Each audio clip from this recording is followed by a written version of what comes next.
ఈరోజు వినుకొండ రైతుల పొలాల్లో ఎగిరేటువంటి డ్రోన్లు సాంకేతిక విప్లవానికి నాంది పలకాల. ఈ టెక్నాలజీ ప్రతి ఊర్లో ఈరోజు ట్రాక్టర్లు ఏ విధంగా అయితే వినియోగిస్తున్నారు, రోటావేటర్లు, వ్యవసాయ పరికరాలు ఏ విధంగా అయితే ఉపయోగిస్తున్నారో, భవిష్యత్తులో డ్రోన్లు మంచిగా వాడుకొని ఆ డ్రోన్ టెక్నాలజీ తోటి ఇంకా దిగుబడులు తక్కువ ఖర్చుతో, మరి దీంట్లో వాడేటువంటి కెమికల్స్ తక్కువ క్వాంటిటీలో వాడి ఎక్కువ దిగుబడులు సాధించవచ్చు.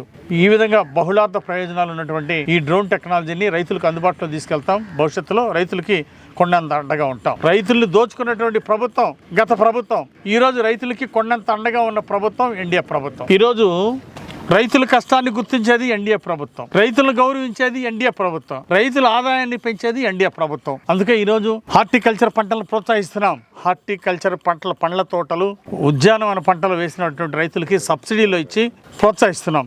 కూరగాయలు పండించిన వాళ్ళు ఎకరానికి 2 లక్షలు 3 లక్షలు సంపాదిస్తున్నారు. పెండాల్స్ చేసుకోవడానికి ₹1,00,000 ప్రభుత్వం ద్వారా సబ్సిడీ ఇస్తున్నాం. ఒక్కో ఎకరానికి ప్రతి రైతుకి ₹1,00,000 సబ్సిడీ ఇస్తున్నాం. అంటే రైతుల ఆర్థిక స్థితిగతులు పెంచడం కోసమే ఈరోజు ఎన్డీఏ ప్రభుత్వం ఈ విధంగా రైతులు కొండంత అండగా ఉంది. వినుకొండ నియోజకవర్గాన్ని ఒక హార్టికల్చర్ హబ్గా తీర్చిదిద్దుతాం.